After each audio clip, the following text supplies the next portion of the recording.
Hey everybody, Dean Graziosi. Welcome to DeanGraziosi.com. Welcome to the Weekly Wisdom. If you're new to this site, congratulations. Love having you here. If you're new to our education, stick with it. Don't let anything get you off track, especially things like these weekly wisdoms that can make sure you keep this straight. Because without this straight, all the education in the world doesn't make sense.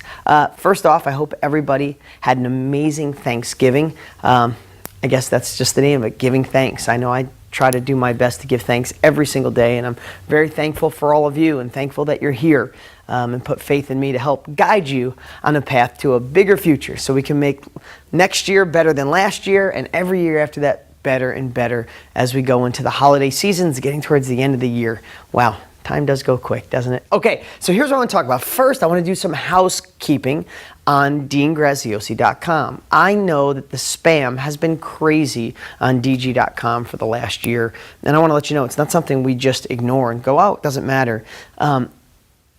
Robots, because we have such a powerful site and so many people are on it, wonderful people, a lot of times out of China, they have these robots that break our code and get in there. And when we put barriers up, what it does, and some of you experience it, these barriers stop some of our students from getting in. So sometimes we made the decision of, all right, let's just try to delete all the spam. While doing that, we make sure none of our members get blocked. So we've been working with that. Well, I think we finally have it fixed. There should be hardly any, if any at all, spam coming through. So I wanted to give you that quick little update. It's not something we ignored. We worked on it. We think it's fixed. So that's one thing. Secondly, I want to start doing more live casts and live conference calls for my DG family. You know, we do those a lot. They're free to you because you're a part of the family. So be on the lookout. I'm going to do a really special webcast coming up probably in the next couple of weeks. I'll definitely do it before Christmas. I'm going to bring in a cool guest that I think you guys haven't seen in a while. A lot of you love him. So I'll just leave it at that. Great guy. I'm working on the schedule to get him here to have a really great conversation with all of you. So be on the lookout for that. And I'm going to try to do one once a month or really close to that moving forward. So don't miss out. Don't miss my emails. Don't miss these videos. Okay, next, I had to write this down. We're going to start a Contributors Corner. We're going to bring in a couple of our top students to start their own little sections on DG.com to let you know what they're doing daily and weekly and giving away their wisdom. We're reaching out right now to some of the top students who are already here on DG.com and we'll see if they want to go to the next level to give away that information that can get you in the game. And then lastly, I want to ask you guys something. I want to know your advice. I'm thinking of doing a show. You guys, most all of you have seen my TV shows on TV. I've been doing them for 14 years now. I don't think I've missed a day on TV for 14 years.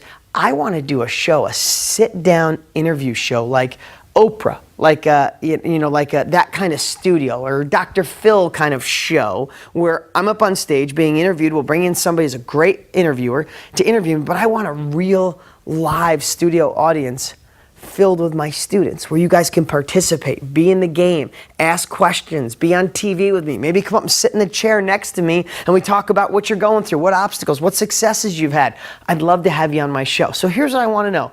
Let me know below, and this is just something, it's a thought that I've just had over the last couple weeks, but I want to do it maybe the beginning of the year, is how many of you would literally fly in and love to participate in one of my TV shows, to be in the audience, to just head down here to Arizona, maybe we all go to lunch after we're done filming. Would that excite you? Would you like to be that? I just think a whole bunch of DG family members in a big room, like an interview style, being part of it, answering questions. Man, I just think the energy would be off the charts amazing. But I want to see if you'd love to do that. So let me know below if you'd come down to Phoenix here and be on my next TV show. Okay, that was kind of the housekeeping. Here's a little homework I want you to do. It's free.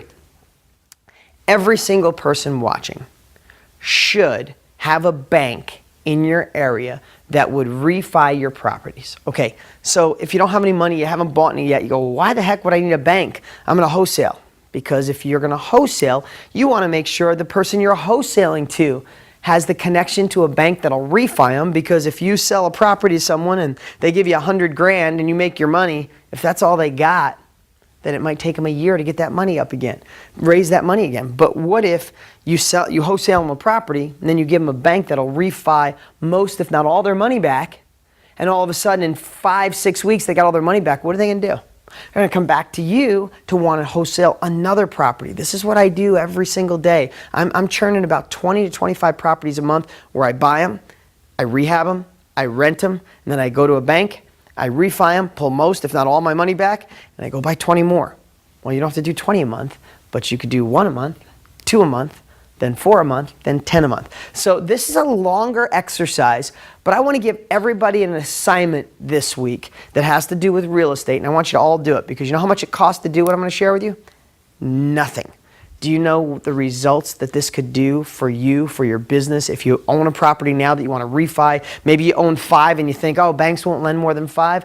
Nonsense. I do 20 loans, 25 loans a month. And my students who follow what I'm about to teach with you figure out that this is what you could do over and over. So really quick, I'm going to give you the breakdown of, and it's you know, if you've had education, if you're a part of the Success Academy, this information is in so many different areas and it's more detailed. But I'm going to give you the quick one. I want you to go to the yellowpages.com or the actual Yellow Pages, and I want you to find smaller banks, okay? So we want smaller banks like credit unions,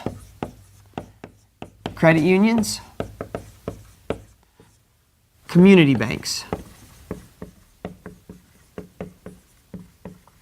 Okay, so if you go to yellowpages.com or you go on the Yellow Pages, you're not looking for the Chase and the Wells Fargo and the big banks because those institutional banks, those monster banks go by guidelines and most of their loans are sold on the open market and they have to go by FHA and other guidelines that don't allow them to do the things I want you to figure out. And here's what I want to share with you guys.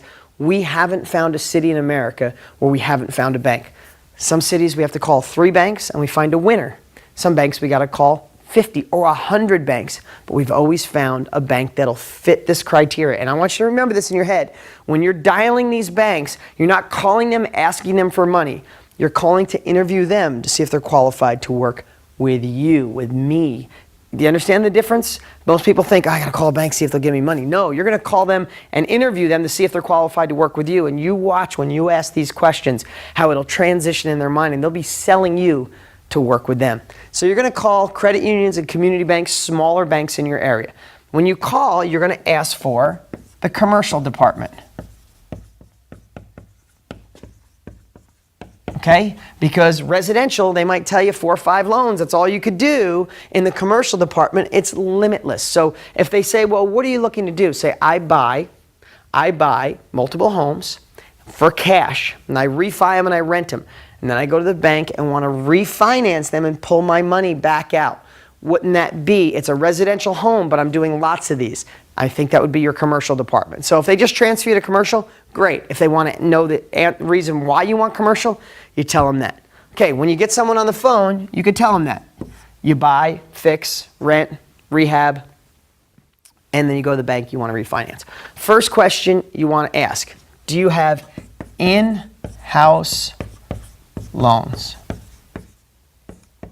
Okay? You want to know if they have in-house loans, because if they have in-house loans, that means they're what? Not selling it on the open market. They can make the decisions they want. There's not a whole bunch of guidelines based on that, like some of the things that we're going to ask after that, or doing more than 5 loans and some of the other things.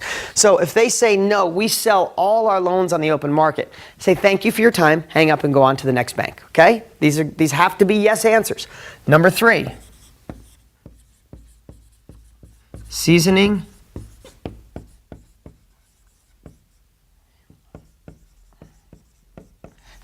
requirements. And I would word it this way. If I buy a house for cash with my own money and I rehab it and I come to you 30 days later and want to refinance that, can you do it? Because it's funny, sometimes you'll say, do you have seasoning? And they'll say, yes, 6 months. And then I'll say, okay, but if I paid cash for it, rehabbed it cash, and I come to you to refinance it, can you do that in 30 days? Oh yeah, we can do that. So if they say, yes, we can do that, then great, you go on to the next question. If they say no, everything, even if you pay cash, you got to hold it for 6 months or a year. That's a no. Move on to the next bank. But if you get this far and they go, no, we can do that, go to the next question. Number 4, do you loan on fair market value or purchase price? What do you think the answer is? You need the bank to loan on fair market value, which is retail price, okay? So if you're smart using our strategies, the 25-to-1 bandit signs, you find a property that's cheaper, you want to get the benefit of that. So again, what we want to do is if you pay 50 grand for a house and you put 25 in it, and you're in it for 75 grand, but it's worth 100 when its fair market value price is 100, you want the bank to give you a percentage of the 100, because if they're loaning 80%, right? If they're loaning 80%, if you have if you have 75 grand into it, they're only going to give you 70, 75, 80% of what you have in it if they go off a purchase price. But if they go off appraised value and the property's worth 100, you could get all your money back. So you want a bank that'll do a loan on fair market value, not purchase price. If they say purchase price only, what do you got to do? Got to move on. Call the next bank. Now, here's the other thing. There's lots of other pieces that we go more detailed in when you get the advanced training, of course. But I want you to at least get this going and see that this works. This is for real. Some of the things you want to know is, what would the interest rate be? I want to let you know I'm paying 5% pretty much on average across the country for this kind of loan. I want to let you know you're not going to get a 30-year fixed with this kind of loan. You're going to get about a 5, and I've asked and gotten plenty of 7-year ARMs. Basically, it's a fixed rate for 5 to 7 years, and then it goes variable. It's plenty of time to get a jump start on this property, okay? You also want to ask, how quick do your loans close? You want a bank that 3 to 5 weeks, they're done, not someone who takes 2 months, okay? You want to go quick. Money in motion makes money. Here's another cool question. Say, do you get to make the decision, or someone in your branch make a decision on if this loan is approved or not, or does it have to go to committee? Really great question, especially if your credit is right on the edge. Guys, I've gotten loans for so many people where their credit's on the edge or don't have a lot of money coming in because one person in the bank gets to make the decision. It's not by committee. It's not a big bank where they go down a bullet list to see if they could do it. You get to sit with somebody who might have an entrepreneurial flair. They see that you're buying $100,000 houses for 50 grand. You're putting 20 in them. They see the cash flow. They understand the vision of what you want to create. And I've had so many bankers say, I'm going to approve these loans for your friend that's got not the best credit. Or we teach students how to do it because they see the vision with an entrepreneurial flair. Okay, that was a lot today. Long video blog, but I wanted to give you that, and I want you all to do this exercise. If you have our education, if you're a part of advanced education, then dig into where it is, whether it's at this site, whether it's on the IE, whether it's in your Success Academy or call them a coach. If not, this is enough for you to start making calls this week and see for yourself that there's going to be a small bank in your area that says yes, yes, yes, yes, and yes to those things, and say when you get your first deal, send it on over. That's the blog for the week. I'll talk to you soon.